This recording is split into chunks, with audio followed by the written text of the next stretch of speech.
Vincent sebagai Baik, Bapak. Marilah teman-teman, sebelum kita mengawali pelajaran pada pagi hari ini, alangkah baiknya kita berdoa sesuai agama dan kepercayaan masing-masing. Berdoa dimulai. Berdoa selesai. Baik, terima kasih Mas Vincent yang memimpin doa pada pagi hari ini. Sebelum kita memulai pelajaran, apakah ada teman kalian yang tidak masuk hari ini? Tidak, Pak. Alhamdulillah, semua semangat untuk belajar ya. Ya. Baik, selanjutnya kemarin kan kita sudah belajar mengenai tentang alam. Itu tuh kayak belajar mengenai dataran tinggi, dataran rendah, terus pegunungan gitu ya. Nah sekarang kita akan mempelajari mengenai keanekaragaman hayati. Akan tetapi sebelum itu, untuk menumbuhkan rasa cinta tanah air, alangkah baiknya kita nyanyi bersama, yaitu lagu Rayuan Pulau Kelapa. Untuk anak-anak boleh sendiri ya.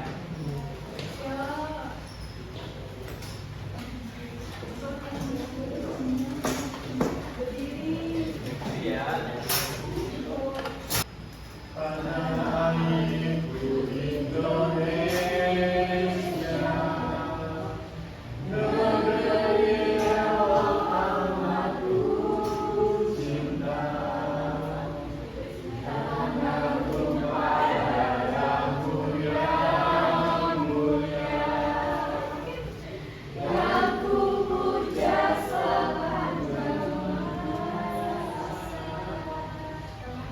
tanah airku aman dan makmur, pulau Kelapa nama subur, pulau Kelapa pujaan bangsa,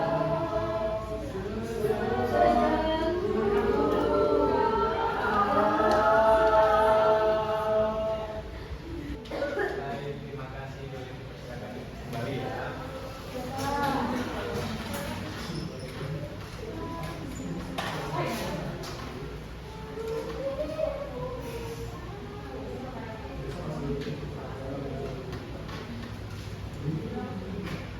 Nah, apa sih yang kalian pelajari pada pagi hari ini? Kalian akan belajar mengenai pengertian keanekaragaman hayati, kemudian contoh flora fauna khas Indonesia, kemudian manfaat keanekaragaman hayati yang ada di Indonesia bagi manusia, kemudian yang terakhir sikap peduli terhadap kelestarian makhluk hidup di lingkungan sekitar.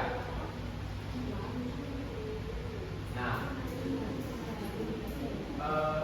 ada pertanyaan ini, bagaimana jadinya jika semua makhluk hidup di dunia ini memiliki bentuk dan sifat yang sama? Apakah yang akan terjadi pada lingkungan kita? Adakah yang bisa menjawabnya, anak-anak? Tidak bisa? Oke, nanti ya kita sambil jalan nanti akan menemukan jawabannya. Untuk yang pertama itu pengertian keanekaragaman hayati. Keanekaragaman hayati adalah seluruh perbedaan makhluk hidup yang ada di bumi, baik tumbuhan, hewan, maupun mikroorganisme seperti bakteri dan juga jamur. Nah, setiap makhluk hidup itu memiliki ciri, bentuk, warna, ukuran, dan tempat hidup serta kebiasaan yang berbeda-beda. Contohnya, pohon kelapa tumbuh di pantai, sedangkan pohon pinus hidup di pegunungan. Kemudian harimau yang berburu daging, sedangkan sapi yang memakan rumput. Keanekaragaman hayati ini menunjukkan betapa kayanya dan beragamnya kehidupan di alam. Nah, mengapa disebut keanekaragaman? Karena makhluk hidup di bumi sangat beragam dan saling bergantung. Yaitu perbedaan itu akan membuat alam menjadi seimbang dan indah. Tanpa adanya keanekaragaman hayati, kehidupan manusia juga akan terganggu.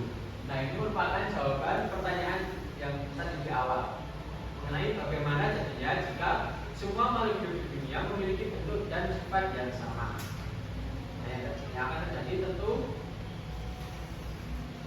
kehidupan manusia itu sendiri akan terganggu. Selanjutnya, keanekaragaman hayati itu memiliki tiga tingkat.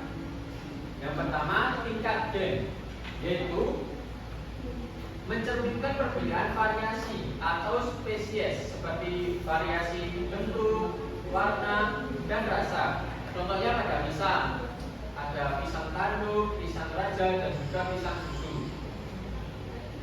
Kemudian ada keanekaragaman hayati tingkat spesies. Nah, itu tuh mencakup variasi antar spesies. Misalnya perbedaan antara harimau Sumatera, gajah Asia, komodo yang masing-masing berasal dari spesies berbeda dengan ciri-ciri khas sendiri. Kemudian yang ketiga, keanekaragaman hayati tingkat ekosistem merupakan pencerminan dari perbedaan lingkungan hidup. Misalnya ekosistem hujan tropis, hutan bakau, kemudian sabana memiliki flora dan fauna yang khas masing-masing daerah.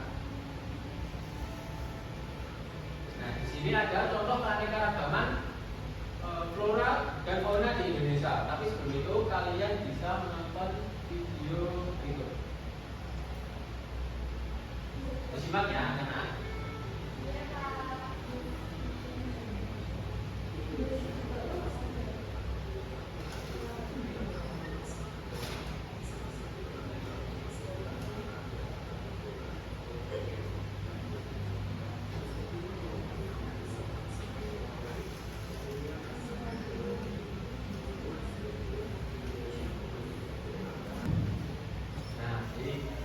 Kan sudah melihat kan videonya, ada berbagai macam flora fauna yang ada di Indonesia ini.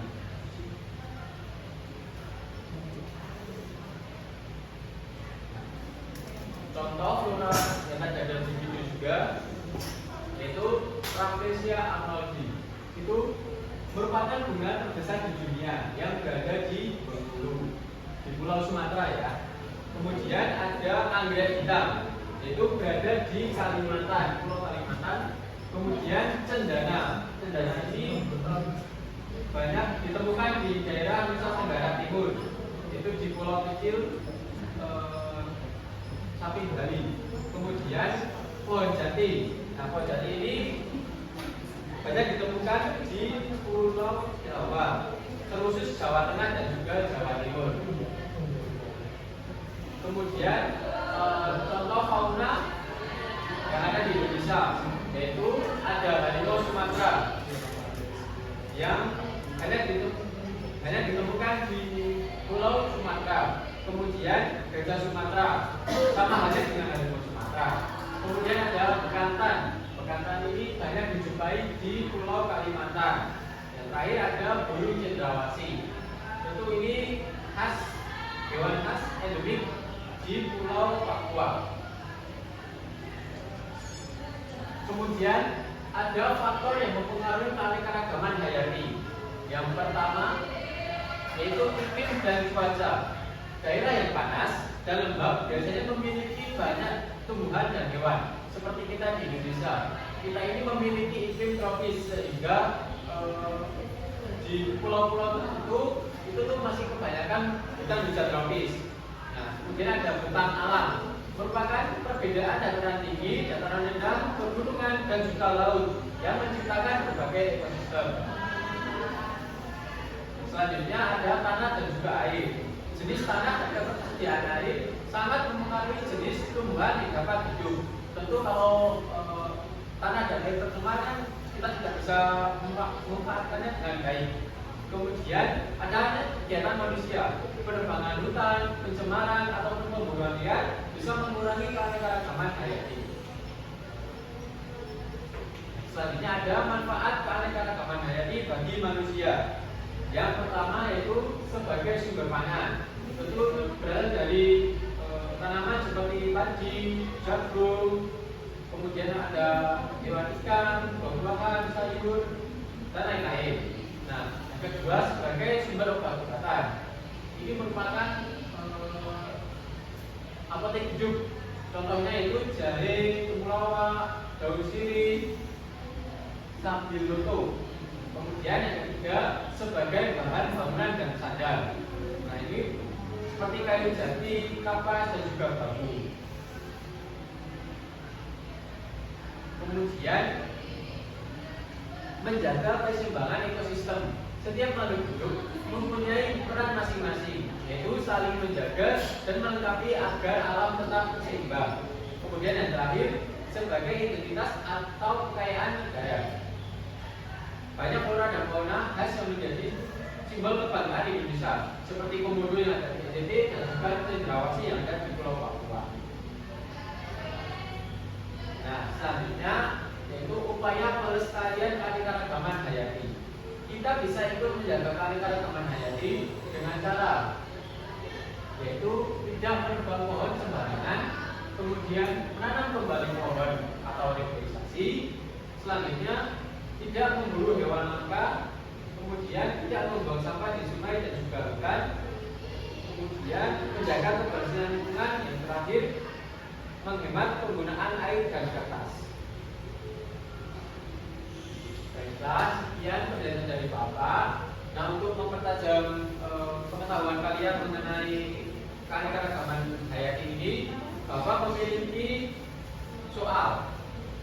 Itu terdiri dari dua kegiatan. Yang pertama nanti menjawab dari gambar, yang kedua ada diskusi. Nah, untuk itu Bapak akan membagi kalian menjadi 4 kelompok. Langsung kerja. Yang pertama kelompok 1,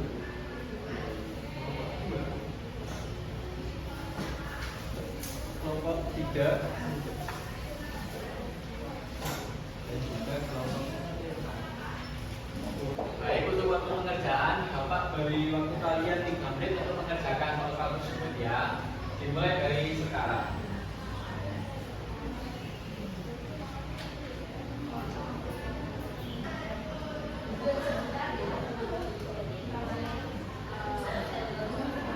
Gimana anak-anak, apakah sudah mengerjakannya? Sudah. Baik, untuk itu Bapak minta perwakilan 2 kelompok ya untuk menjawab 2 pertanyaan tersebut. Nah, apakah ada yang ingin maju terlebih dahulu? Saya. Baik, Mas Vincent, silakan.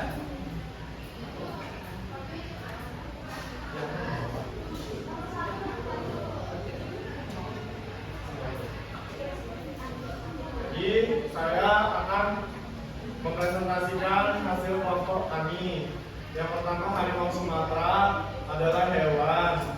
Dia berwarna loreng, oranye hitam, hidup di hutan tropis. Manfaatnya menjaga keseimbangan ekosistem sebagai pemangsa alami. Yang kedua adalah bunga Rafflesia atolli, tumbuhan. Dia memiliki ciri mahkota bunganya besar dan berbau menyengat. Manfaatnya adalah sebagai objek wisata dan penelitian ilmiah. Kemudian yang ketiga adalah burung cendrawasih, hewan. Dia hidup di daerah Papua. Bulunya berwarna cerah dan memiliki manfaat sebagai daya tarik dan hewan yang dilindungi. Kemudian pohon jati, tumbuhan, batangnya besar dan keras. Manfaatnya sebagai bahan bangunan dan furnitur. Kemudian lumba-lumba, hewan. Dia ciri-cirinya hidup di laut, cerdas dan suka melompat. Untuk manfaatnya dia sebagai hiburan dan penelitian ilmiah. Baik, terima kasih. Kita kasih aplaus dulu untuk Nana. Telah menyampaikan hasil kerja penelitian untuk kegiatan 2 kelompok lain dari STP. Dipersilakan.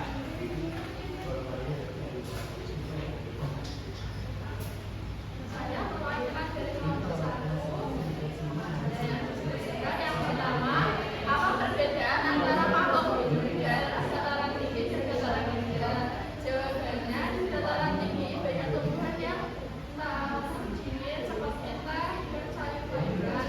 Sedangkan yang di dataran rendah banyak tumbuhan tropis seperti kelapa, pisang, dan margin. Yang kedua, mengapa banyak daerah memiliki flora dan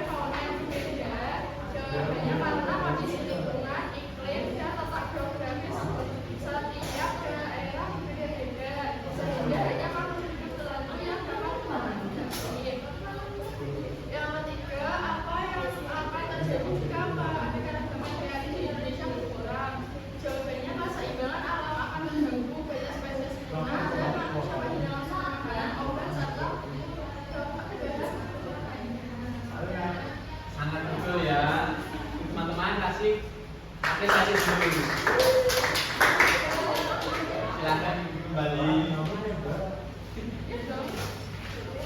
Nah, tadi kan kalian sudah belajar mengenai keanekaragaman hayati, kemudian mengerjakan soal.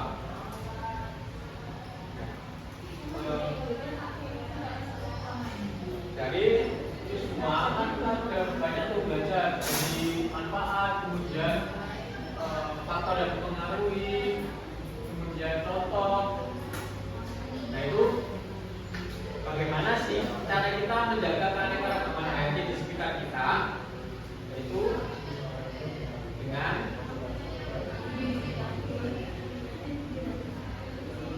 yang ini ya, tidak menebang pohon sembarangan, karena ini merupakan perbuatan ilegal yang bisa mengganggu ekosistem. Contohnya itu akan terjadi tanah longsor karena tidak ada pohon yang menyerap air. Kemudian tidak memburu hewan langka. Nah ini kan juga perbuatan ilegal ya, karena sudah tahu hewan itu langka, nanti kalau diburu terus itu akan hilang. Kemudian tidak membuang sampah di sungai. Nah ini perlu kita terapkan karena sungai itu merupakan jalan air untuk menuju ke laut. Apabila kita tidak menjaganya, itu akan menjadi bencana bagi kita sendiri, yaitu seperti banjir. Nah, itulah. Kemudian sekian pembelajaran kita pada pagi ini. Tugas terakhir dari Bapak yaitu kalian menggambar suatu flora dan fauna khas dari daerah kalian masing-masing, mau itu hewan atau tumbuhan terserah, itu sebagai PR saja.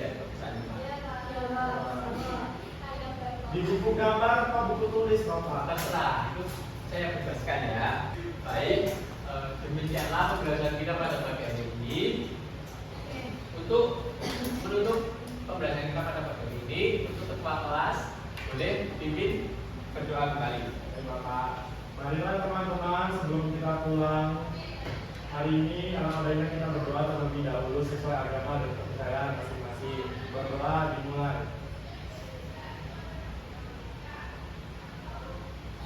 Berdoa selesai. Terima kasih. Pesan Bapak, jangan lupa untuk mengerjakan tugas kalian ya. Kemudian hati-hati nanti kalau pulang tengok kanan kiri, jangan asal nyebrang. Wassalamualaikum warahmatullahi wabarakatuh. Waalaikumsalam.